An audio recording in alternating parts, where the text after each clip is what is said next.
Vou brigar com ela. Lucas 9:28. 9:28. Amém? Diz assim a palavra do Senhor. Acharam? Vamos lá. Aproximando-se. Desculpa, peraí. Isso mesmo. Aproximando-se 8 dias depois de dizer estas coisas, Jesus voltou a tomar consigo Pedro, Tiago e João, e subiu a um monte para orar. Enquanto orava, a aparência do seu rosto se transformou e suas roupas ficaram mais alvas e resplandecentes como o brilho de um relâmpago. Surgiram 2 homens que começaram a conversar com Jesus, e estes eram Moisés e Elias. Apareceram em um glorioso esplendor e falavam sobre a partida de Jesus, a sua cruz, que estava perto de se cumprir em Jerusalém. Pedro e os seus companheiros estavam dominados pelo sono. Acordaram subitamente e viram a glória de Jesus e os 2 homens que estavam com ele. Quando estes estavam se retirando, Pedro disse a Jesus: Mestre, é bom estarmos aqui e que façamos 3 tendas, uma para ti, uma para Moisés, uma para Elias. Pedro não sabia o que estava falando. Enquanto ele estava falando, uma nuvem apareceu e os envolveu, e eles ficaram com medo de entrarem naquela nuvem. Ao entrarem naquela nuvem, e dela saiu uma voz que dizia: Esse é o meu filho, o escolhido, o meu filho amado, ouçam a ele. Tendo-se ouvido a voz, Jesus ficou só. Os discípulos guardaram isto somente para si naqueles dias e não contaram a ninguém nada do que haviam visto. Amém? Eu queria falar hoje sobre uma proposta de espiritualidade saudável, de uma espiritualidade e não de um espirituosismo ou de um espiritualismo, ou algo apenas que fique na perspectiva do bom ânimo, porque a fé leva muito além disso. Porque algumas pessoas aceitam a Jesus e se tornam piores em vez de melhorar. Por que o filho às vezes aceita Jesus e o pai vem reclamar com o pastor e diz assim: meu filho ficou doido. Rapaz, eu deixei ele entrar na sua igreja, na minha igreja, né? Porque a igreja não é minha, mas eu deixei ele entrar nessa. A bomba explode pro nosso lado. Eu deixei ele entrar na sua igreja e ele ficou. Ele não está regulando bem. Ele entrou numa paranoia e ele está diferente. Ele diz que agora o negócio dele é ele Deus. É ele com Deus e agora não precisa obedecer mais ao pai, não precisa obedecer mais à mãe, que o pai dele é Deus. E a mulher a mesma coisa. Uma vez uma mulher veio falar assim para mim, toda boba, né? Pastor, eu obedeço a Deus. É mesmo? O meu marido disse para mim não ir para a igreja, porque eu não pulei a janela e não fui. Eu falei, Eu falei, a senhora fez isso? Pois eu fui. Ele está pensando o quê? Deus é maior na minha vida. Eu falei, é por isso que ele não se converte, porque a senhora é uma rebelde. Aí ela, que isso, pastor? Porque se a senhora desse exemplo, o seu marido ia querer saber o que acontece naquele lugar que a senhora mudou tanto, e rapidinho ele estava lá. É por isso que a mulher não se converte. Pastor, a minha esposa, eu faço tudo para ela vir para cá, mas ela não vem. É porque você só chega em casa falando, porque a irmãzinha de tal é uma benção. Ela vai fazer o que? Ela só vai vir só se for por ciúme. Porque você chega em casa falando de todas as irmãzinhas, mas não elogia ela. Nós precisamos entender certas coisas para que as coisas venham assim a encaixar e a vontade de Deus venha a se fazer de maneira totalitária, totalizadora, melhor dizendo, na nossa vida, porque Deus quer que venhamos a experimentar o melhor dele para nós. E por que às vezes isso não acontece? Porque certos ensinos nos são mencionados ou lecionados, nos são introduzidos de maneira errônea, e a gente vai aceitando, bebendo, comendo aquilo, sem ao menos pesquisar a veracidade, ou se aquilo tem apenas pelo menos um parâmetro legal, ou um senso de um conceito assim normal, para que eu possa viver e seguir aquilo ali.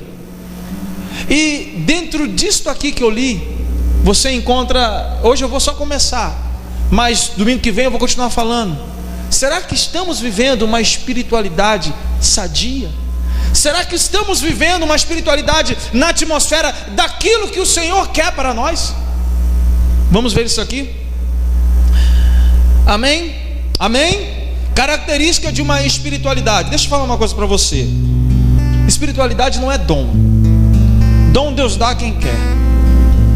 Você pode profetizar, voar, você pode atravessar a parede, vir aqui, cadê você? Não, sentei aqui, onde é que você veio? Não, atravessei a parede, Deus me deu esse dom. Mas Ele não está me dizendo nada. Espírito não está me dizendo nada. Eu não fico mais impressionado ou menos. Para mim não importa isso, tanto faz, tanto fez. E para Deus muito menos.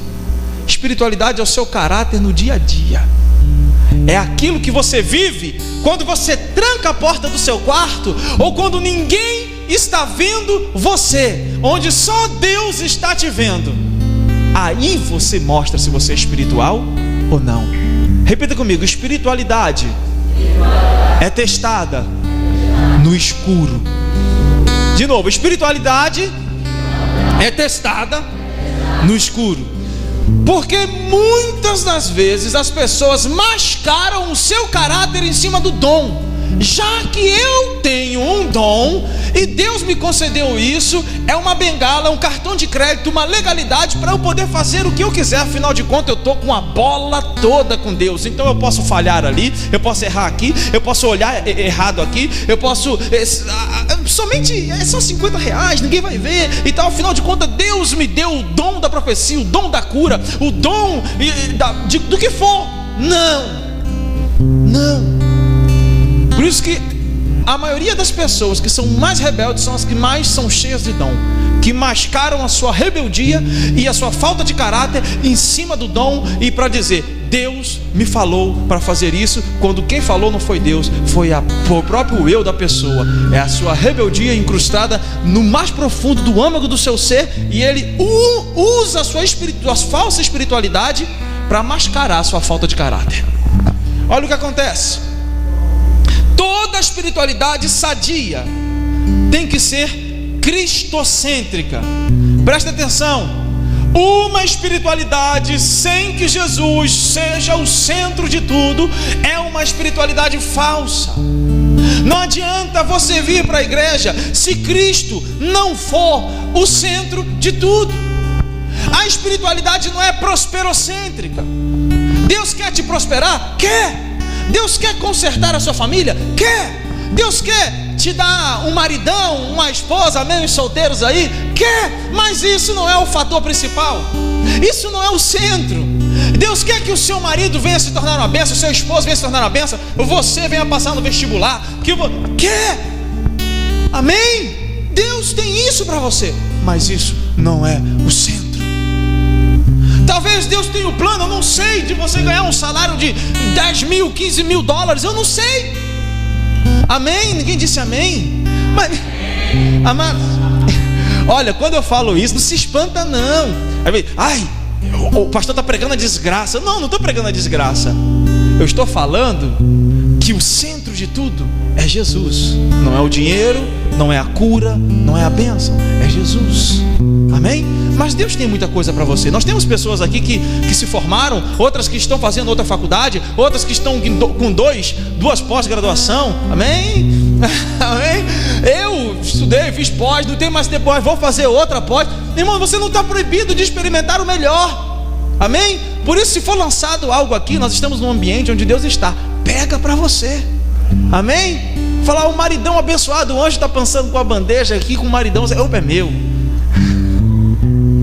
O pastor Alexandre, amigo meu, e ele estava dizendo que ele dirigia um culto, e ele falava assim: Deus hoje aqui está passando, está curando aqui pessoas que têm hérnia e tal. E as pessoas, amém, amém. Aí um dia, e tinha uma senhora que ela não tinha todas as doenças do mundo para ela gritar amém, e ela, eu tomo posse, ela falava, né? E Deus está me revelando aqui que alguém com tireoide aqui, eu tomo posse e tal. Tudo ela tomava posse. Ela entendia que tudo que era bom de Deus para ela queria. Só que um dia ela não pensou, e ela estava com a filha, e falou assim: olha, você ainda que seja câncer na próstata, Deus lhe cure. Ela levantou: eu tomo posse. Aí a filha: mãe, aí, você não tem próstata. Ela falou assim: mas eu tomo posse mesmo assim. Amém. Essa ingenuidade, essa fé ingênua, simples, isso agrada o coração de Deus. Isso é maravilhoso. Amém? E você acha que Deus não vai fazer algo por uma pessoa dessa? Então toda a espiritualidade, ela tem que ser cristocêntrica. A Bíblia diz que Moisés estava ali, e a palavra ali usada original grega é ladeando, ou seja, Moisés, Elias e Jesus no centro. Moisés representava a lei, Elias representava a profecia, o tempo profético, e Jesus o centro. O verbo grego que designa isso aqui diz o seguinte: que Moisés, a lei, e Elias, a profecia, estavam ladeando e servindo a palavra, que é Jesus. Jesus não estava ali à toa entre Moisés e Elias. Nada na Bíblia está por acaso. Jesus é o centro de todas as coisas. Qual é o centro? Por que você vem à igreja? Nós temos que parar de fazer campanha por aquilo que já é nosso. Você conhece aquela história do cara que comprou um bilhete no cruzeiro? 9 dias, cruzeiro e tal, Santos, desculpa, não sei mais aonde. E ele comprou, e ele levou, ele já gastou uma grana, né, com o bilhete do cruzeiro. Aí ele levou para dentro do cruzeiro pão, ovo. Imagina, primeiro dia, ele, pão, ovo. E aí deu conta, né, conhecendo o cruzeiro, tomando banho de piscina. Segundo dia, pão, ovo. Terceiro dia ele já estava verde, ninguém aguentava ficar perto dele, e o pão estava duro.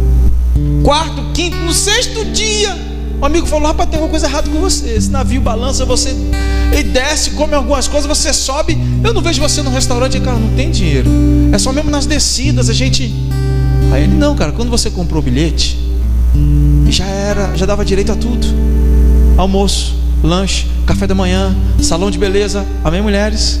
Salão de beleza, escova, já dava direito a personal trainer, academia, já dava direito a janta, dava direito a tudo. E você está comendo pão com ovo. Às vezes nós perdemos a nossa bênção porque nós não sabemos o que nos pertence e ficamos fazendo campanha para ganhar aquilo que já é nosso. Ficamos igual o peru em véspera de Natal: roda, roda, roda, e não sai do lugar e acaba morrendo da mesa.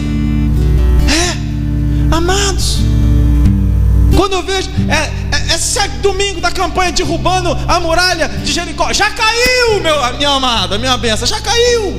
É 8 domingos e fazendo não sei o que lá, a campanha, entrando no palácio do rei. Você já está no palácio do rei, tocando no cetro do rei. Toca na hora do louvor, toca na hora da palavra, toca no teu quarto em secreto.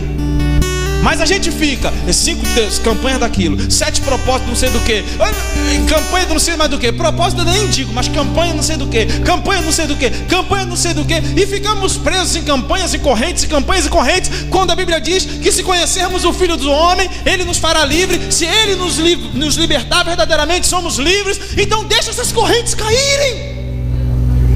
A gente vai trazendo isso da igreja romana e vai trazendo esse romanismo para dentro, e a gente vai vivendo aquilo que vivíamos no passado apenas com uma roupagem nova.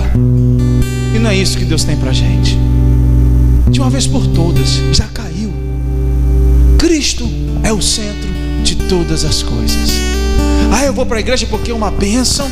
Olha, se Deus fizer isso por mim, eu vou virar evangélico. Eu escutei isso hoje eu escutei: pastor, ora aí, porque se Deus fizer isso, fulano vai virar evangélico e eu vou até fazer uma visita na sua igreja. Como se Deus precisasse de caridade,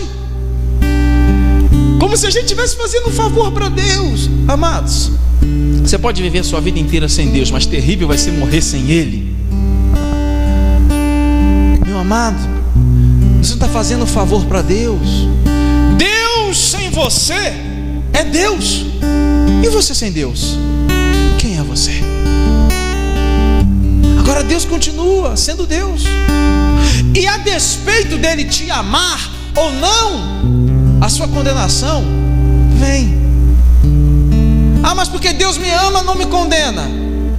Deus não é um juiz iníquo, ímpio, juiz fascista.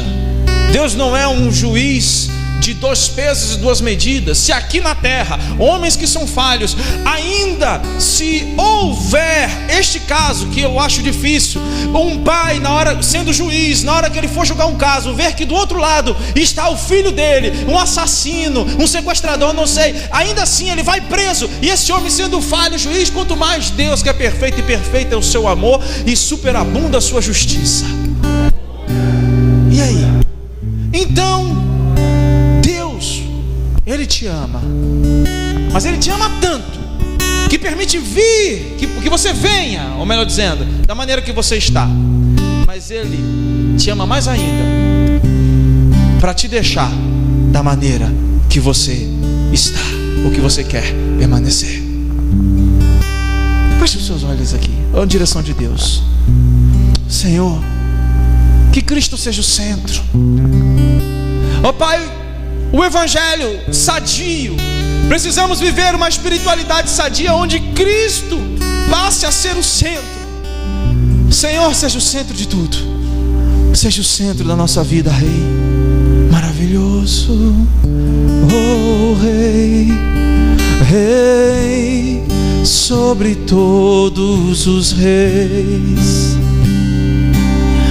Senhor sobre todos os anjos, Tu reinas sobre as nações,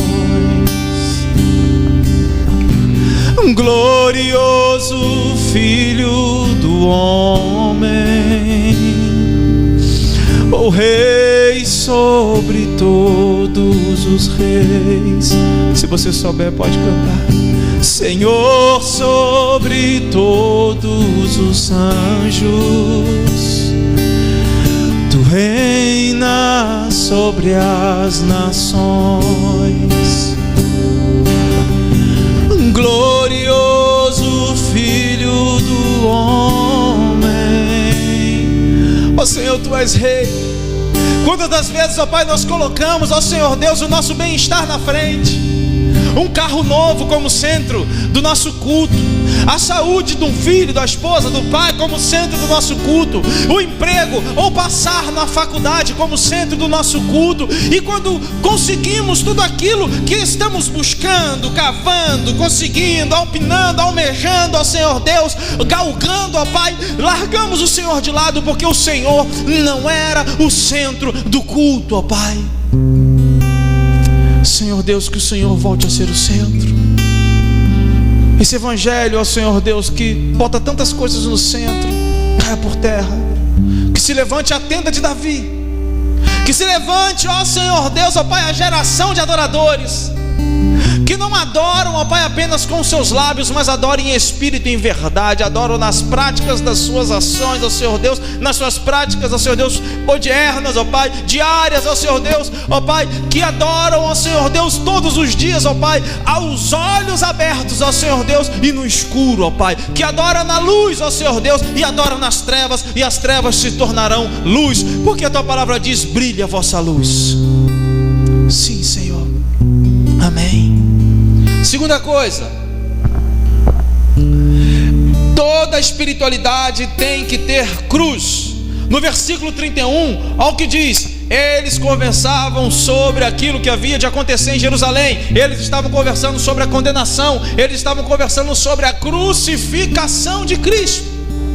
Espiritualidade verdadeira sem cruz não é espiritualidade. A cruz não é um ato forçado, pego de sequestro. Não. Jesus disse: a minha vida ninguém a toma, eu mesmo a dou. Sabe por quê? Porque ladrão ia para a cruz à força, mas Jesus foi de livre e espontânea vontade. E Ele disse: aprendei de mim, que sou manso e humilde de coração. Jesus era rei, Ele não poderia ir à força para a cruz. vocês não têm nada de mim. A minha vida eu mesmo a dou, ninguém a toma. Foi um ato voluntário. A sua cruz não pode ser a força. E o que é a minha cruz, pastor? A gente pensa que a cruz é a maldição, né? A gente pensa que a cruz é o marido, aquele abençoado. A gente pensa que a cruz é o filho. Às vezes eu escutei: meu filho, meus netos, as minhas cruzes, ó, eu não sei o que eu fiz. Cruz, não, cruz não é isso. Cruz é tudo aquilo que liga você a Deus.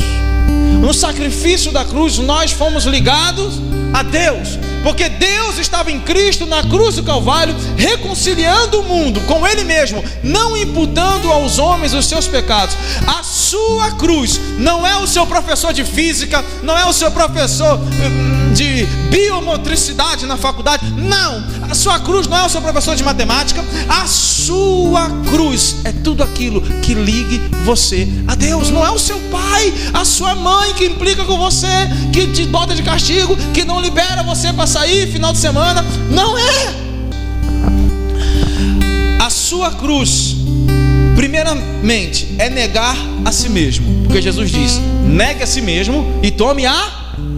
É a sua cruz ou é a cruz de Cristo? É a sua cruz ou é a cruz de Cristo? A sua cruz. A cruz de Cristo era a maldição nossa carregada nele.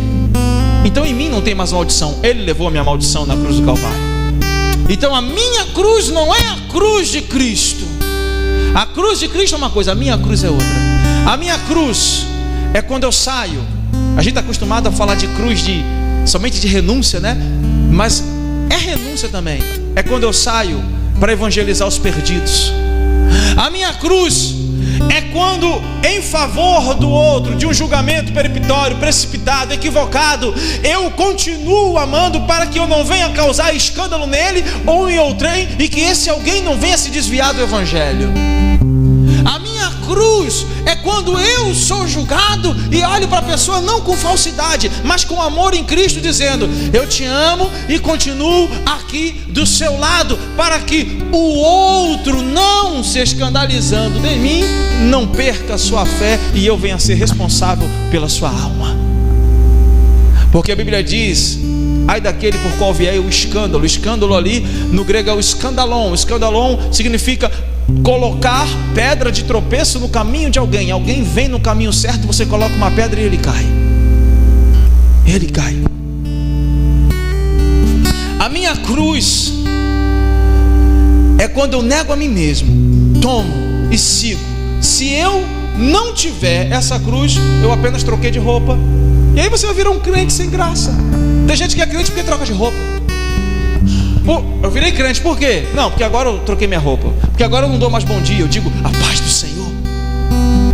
Não, porque agora eu sou diferente. Por quê? Não, porque todo domingo eu estou na igreja. Você apenas trocou o modus operandi da sua vida, mas é de dentro. A sua cruz também é a capacidade de perdoar os alienados.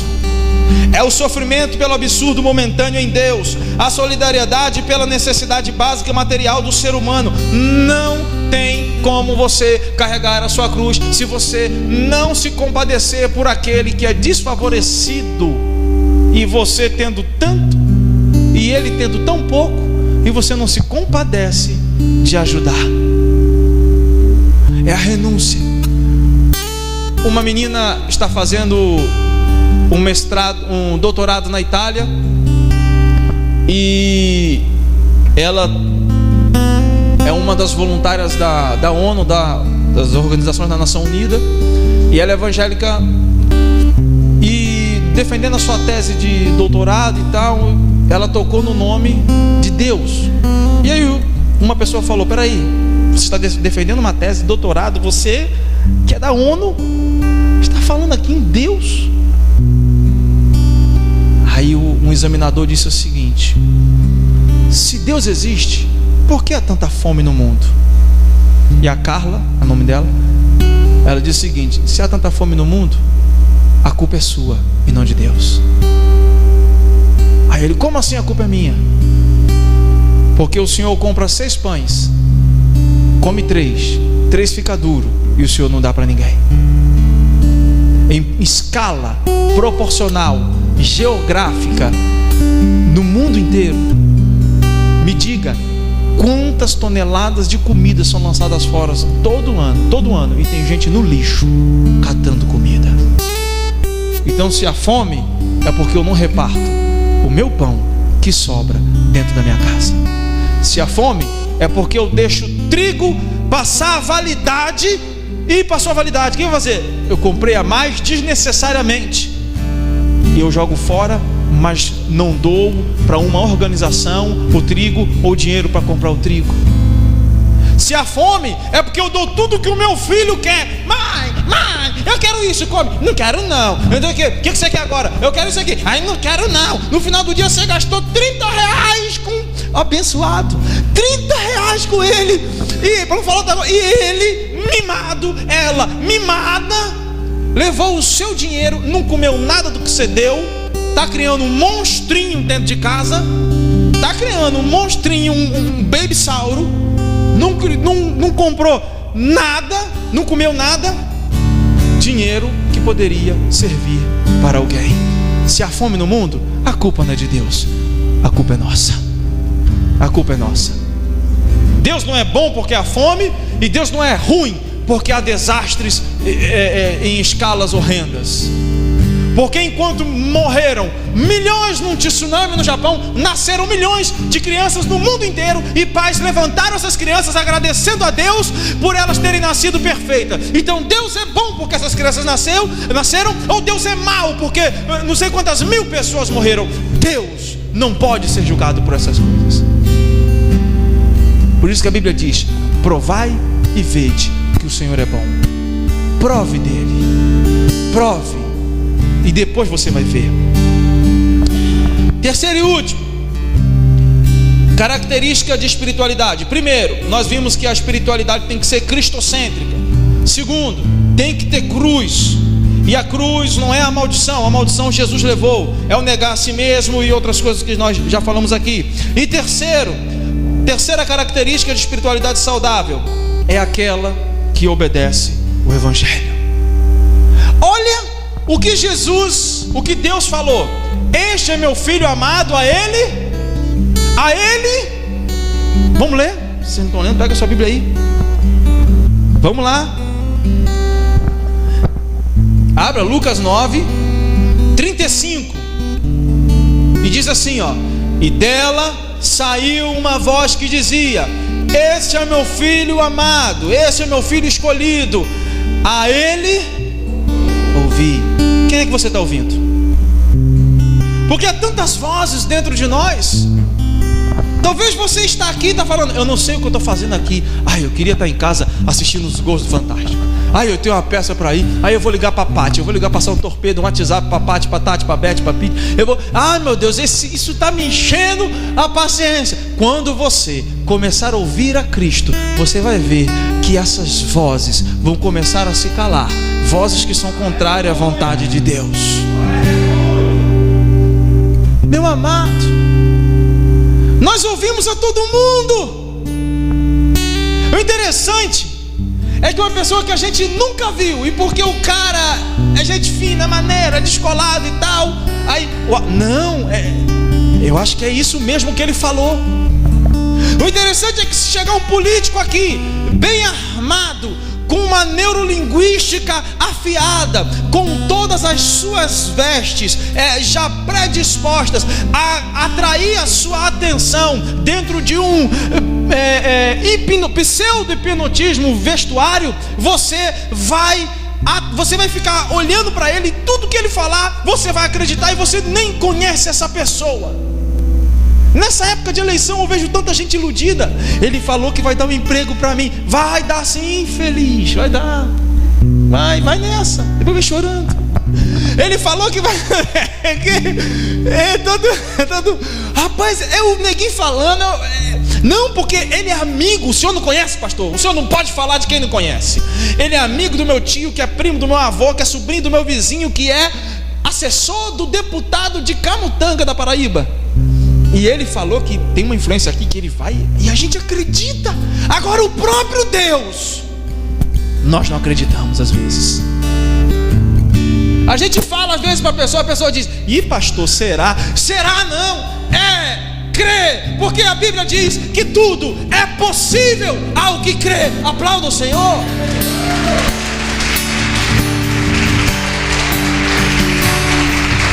Tudo é possível ao que crê.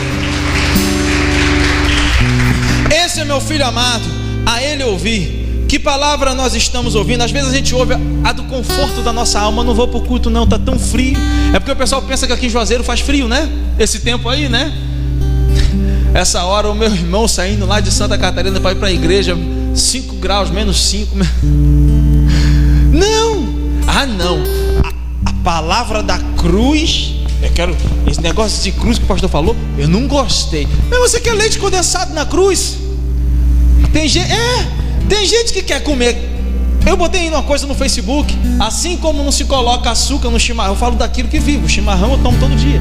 Assim que como não se coloca açúcar no chimarrão para que o mesmo deixe de ser amargo, não se coloca adjetivos, eu não lembro agora, na cruz de Cristo, no Evangelho de Cristo. A cruz sempre estará no Evangelho. Você não vai comer quiabo e jiló com leite condensado, com açúcar. Jiló amarga, mas é bom. Chá de boldo amarga, mas é bom.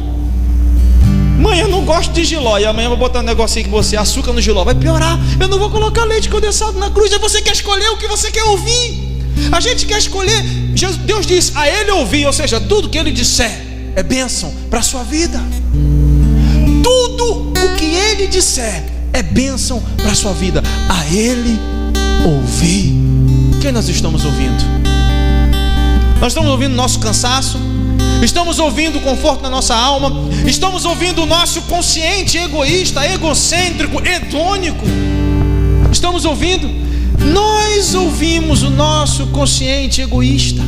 Egoísta porque o ego está, daí vem a palavra egoísta, o ego que está, ou seja, tudo aquilo que gira em torno de mim, tudo aquilo que é o meu umbigo, é o meu bem-estar, eu gosto assim, porque eu tenho que, porque eu acho, é porque eu, o eu sempre está dentro de mim. E ainda quando eu me refiro a mim, ainda me refiro na terceira pessoa, para não dizer eu digo o meu nome. É eu.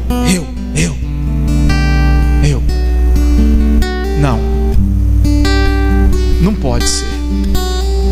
Uma espiritualidade sadia tem que ouvir a Jesus, não pode ouvir ao seu ego, o conforto da sua alma, o seu consciente egocêntrico, a palavra da lamúria que nos foi lançada e germinou em nosso coração.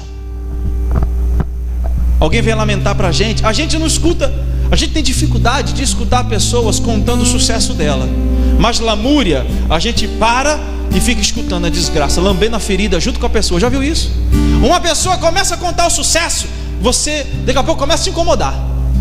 Não sei, o negócio é a pessoa, não, porque eu venci, porque não sei o que. E essa pessoa é convencida, ela pensa que só ela é boa.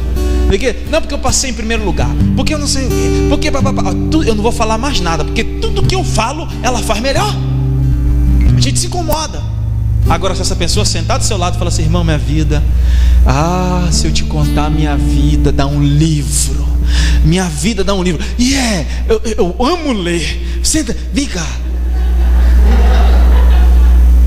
Aí a pessoa começa: aos 7 anos meu pai me abandonou, aos 9 anos não sei o que, aos 10 anos aconteceu isso. Aí a pessoa vai contando anos e antes, e você fica lambendo a ferida dela, junto com ela. É desse jeito. Conta desgraça para alguém, ela fica assim, e na maioria das vezes, no outro dia, a tua desgraça está na boca de todo mundo já sabe. Todo mundo já sabe. E ela foi a única pessoa que você falou. Aí você: Deus me livre, eu jamais faria uma coisa dessa com você. Eu sou sua amiga do coração. O pessoal gosta de ouvir desgraça. Sabe o que dá mais ibope? O Nascimento, como é que é? Aquele negócio lá? Capitão não sei o que, Hamilton, comandante Hamilton. aqueles programas de desgraça, o Ibope é estourado lá em cima, é da Atena, é Marcelo Rosende, é não sei o que, é desgraça, é estourado. Qual é o nome? Olá, tudo bem? Meu irmão, desgraça dá. Você pega esse jornal, olha o nome do jornal aqui, ó, Pra Sair. Qual é o nome do jornal mais famoso de Juazeiro? Qual é? Sovaco de cobra, o negócio é ruim. Miséria, não miséria? Sovaco, o site é Miséria, o jornal Sovaco de Cobra, é isso? Jesus, também tem isso. Meu Deus. Não, eu quero lançar, lança o jornal. Pessoas abençoadas, pessoas de sucesso. Isso aqui é ladrão. Isso aqui me falaram que ele é gay. Isso aqui é gay, não é possível. Não, começa a defamar. Esse aqui roubou. Eu sei a história dele todinho, ó. Esse roubou, não sei o que, fez com chave, não sei o que, passou a perna, não sei o que. Tu acha que ele, assim, ó, 1,5 milhão, comprou um prédio desse, 10 milhões aonde? Da hora para outra, começa a surgir fofoca. Eu não conheço uma pessoa famosa que não tenha passado por um escândalo, tanto da área religiosa ou só da área empresarial. Pode ser papa, pode ser pastor, pode ser o que for, sempre vão falar algo. Agora, uma pessoa que está lá embaixo, porque quanto mais você ficar lá embaixo, melhor para quem te ouve, ele se sente melhor do que você, e melhor nessa retroalimentação da alma, de lamber a sua ferida, de comer a sua miséria e se alimentar daquilo que te destrói, é ouvir a sua miséria para que ele venha se sentir bem e dizer: olha, afinal de contas, eu não sou o único a estar vivendo isso na face da terra, tem alguém pior do que eu. Por isso que as pessoas gostam de ouvir desgraça. Amém? É por isso cuidado para quem você conta as suas lamúrias. Cuidado com aquilo que você ouve, porque a espiritualidade sadia não é ouvir e deixar, talvez, olha, fulano fez isso comigo, fulano agiu assim comigo e tal, e aquilo vai germinando sementes mefistofélicas, diabólicas no meu coração, e eu vou ficando a favor dessa pessoa, contra outra pessoa, e aquilo que ela está fazendo juntamente com você, amanhã vai fazer contra você. Contra você. Por isso que eu digo, eu não escuto ninguém que venha falar mal, ou alguém que venha falar mal do outro. Por quê? Porque se eu escutar, amanhã eu vou escutar alguém que vai falar mal de você. Então, se eu não escutar essa pessoa, amanhã eu não escutarei outra que virá falar mal de você. Saiba que você está protegido. Se eu não escutei você, amanhã eu não vou escutar alguém que está contra você. Você está protegido. Cuidado quem você escuta, e cuidado o que você escuta. E finalizando, se coloque de pé. Ouvir, amém. Ouvir a Jesus significa: leia a palavra, ore, saiba que Ele está vivo e quer falar contigo. E a palavra de Jesus lhe alimenta e não adoece.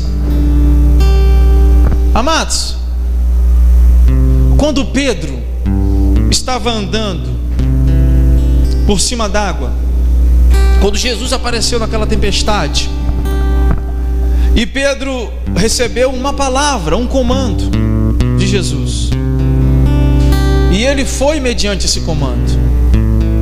Há tantas vozes no mundo hoje. Um diz: você não pode fazer isso. O outro diz: você tem que fazer aquilo. O outro diz: você tem que sacrificar a fogueira santa. O outro diz: isso.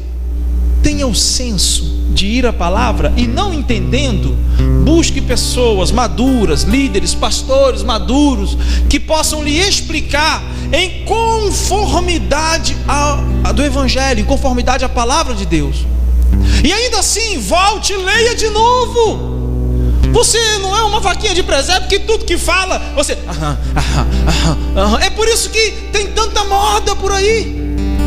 É por isso que vem moda e passa moda. Ah não, eu sou do MDA, aí eu sou do G12, aí eu sou do M12, eu sou do grupo pequeno, aí eu sou do não sei o que, aí eu sei o que. Um dia falaram lá em Fortaleza: nós vamos jogar óleo de helicóptero, vamos ungir em Fortaleza. Eu falei: pastor, se esses pessoal doido, maluco, então vão jogar óleo de helicóptero em Fortaleza. Se cair na minha cabeça, eu sei quem é, eu vou processar, porque isso não tem base, fundamento teológico, não vai ungir a cidade. Aí foram uns doidos para lá, para o Marco, não sei o que, abrir um portal para mandar tudo para o inferno, os demônios. Acho que os demônios foram para o inferno, tomaram vitamina e voltaram mais forte, porque a criminalidade de Fortaleza aumentou, o homicídio aumentou, o suicídio aumentou, a prostituição aumentou. Esses demônios, o que esses demônios? Correram, chegaram no inferno, o diabo falaram: volta tudo.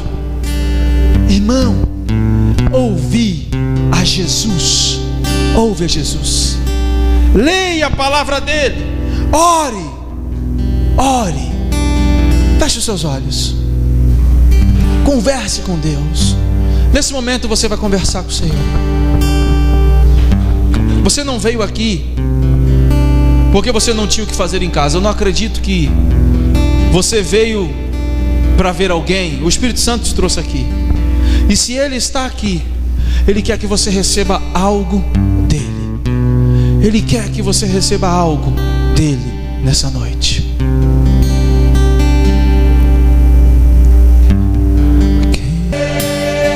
Me ama,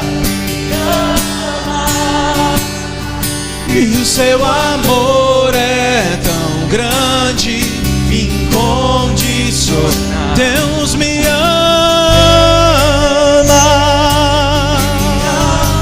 oh, como Ele me ama, pra mim. Deus me ama, Deus me ama, e o seu amor é grande, incondicional. Deus me ama, e Ele está sempre braços abertos. Amados, quando Pedro estava andando, a Bíblia diz que, olhando a fúria do mar, a tempestade, o tamanho das ondas e o vento que lhe cercava, ele começou a afundar. Você começa a afundar quando você começa a olhar para as coisas e esquece a palavra de Deus na sua vida. Há uma palavra de Deus para você. Caminhe sobre essa palavra. Talvez você possa estar pensando: mas o pastor está falando isso porque ele é pastor. Meu irmão, dificuldade todo mundo tem. Nós passamos uma prova essa semana. Minha esposa teve que fazer uma microcirurgia. Nós passamos, mas nós temos uma palavra de Deus, e nós caminhamos sobre esta palavra. Há mais de 6 anos eu não passo Dia dos Pais, Dia das Mães com a minha família, que estão a mais de 3.000 quilômetros daqui. Estão em Santa Catarina, porque eu tenho uma palavra de Deus e eu ando sobre essa palavra. Eu não posso olhar uma dificuldade que vem aqui, ou algo que vem aqui, porque eu vou esquecer da palavra de Deus, aquilo que eu ouvi de Deus um dia, há mais de 14 anos atrás. Aquilo que eu ouvi de Deus, o chamado de Deus para a minha vida, o ministério que Deus me concedeu, que é uma chamada incrível a alguém inadequado para fazer algo grandioso por um tempo indeterminado. Isso é um ministério. Você tem que ouvir a voz de Deus, e Deus não fecha as portas. Há uma palavra de Deus para você. Você não está aqui à toa. Eu gostaria de orar por você, para que você tenha força para viver essa espiritualidade sadia, para deixar apenas aquele modus operandi de uma pseudo-espiritualidade. Ouve tudo, mas não ouve a Deus. E você só pode ouvir a Deus pela palavra dele, analisando, porque a palavra de Deus é a profecia. A lei está aqui. Ele estava entre Moisés e Elias. Ele estava entre a profecia e a lei. Ele estava no centro, e a lei e a profecia serviam a ele. Ou seja, todo o Velho Testamento, quanto todo o tempo profético do Velho Testamento também, se não estiver em conformidade com a palavra de Deus, é anátema, é maldição, diz o apóstolo Paulo. Eu gostaria de orar por você. E se você quiser essa oração, e vamos orar juntos, vem aqui à frente que eu quero orar por você. É tão grande, incondicional, Deus me ama. Seu amor é tão grande, incondicional. Não afunde, não olhe para as circunstâncias. Ele está sempre. Amém. Glórias a Ti, Senhor. Pai, chega de uma espiritualidade que vive apenas na atmosfera da emoção. A fé não sente, a fé sabe. Chega de uma espiritualidade que vive na perspectiva daquilo que é palpável, tangível, ó Senhor Deus, aquilo que a nossa pele ainda pode se arrepiar, ó Senhor Deus, sentir, ó Pai, ó Senhor Deus, porque a sua fé, a fé que o Senhor depositou em nós, a fé suplementada, ó Senhor Deus, respaldada pela Tua palavra, vai além daquilo que podemos ver, ouvir e tocar. A sua fé, Senhor Deus, esta firme convicção dos fatos, ó Pai, ó Senhor Deus, que não se veem, ó Pai. Oh Senhor Deus, a sua fé, essa firme certeza, ó Pai amado, ó Deus amado, em nome de Jesus, ó Pai, que a nossa espiritualidade possa ser pautada naquilo que ouvimos de Ti, ó Pai, sendo Jesus o centro, tendo a cruz, ó Senhor Deus, ó Pai, negando a nós mesmos, ó Senhor Deus. Ó Pai amado, em nome de Jesus, carregando, Senhor Deus, a nossa cruz, não sendo interpretada, ó Senhor Deus, como uma maldição, porque esta o Senhor já levou, o Senhor já levou, ó Pai, mas sendo, ó Senhor Deus, a nossa necessidade, ó Pai, ou a necessidade do próximo, ó Senhor Deus, ó Pai, sofrendo julgamentos às vezes equivocados e perdoando, ó Pai, porque, ó Senhor Deus, na cruz o Teu Filho Jesus disse: perdoai-vos, ó Deus, porque estes não sabem o que fazem. E ali Ele cumpriu a perfeita vontade de Deus. Ó Pai amado, em nome de Jesus, libera sobre nós, ó Pai, dai-nos força para viver além da visão. Fé não é por vista. Sim, Senhor, em nome de Jesus, ó Pai, abençoa a vida dos Teus filhos, ó Pai, abençoa, ó Pai. A fé não é por vista, a fé traz à existência aquilo que não existe. Dê a mão à pessoa que está ao seu lado. Você que ficou no banco também, dê a mão à pessoa que está ao seu lado. Oh Deus, Deus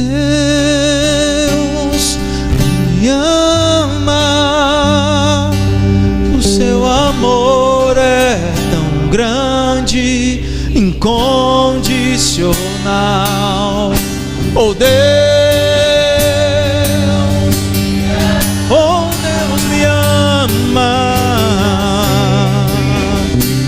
Em nome de Jesus, em nome de Jesus, ó Pai, que possamos viver essa espiritualidade. Em nome de Jesus, enche os nossos corações, enche os nossos corações, enche a nossa vida, enche a nossa vida, enche, ó Senhor Deus. Queremos ouvir a Tua voz. Enche, ó Pai, enche, ó Senhor Deus. Oh Senhor,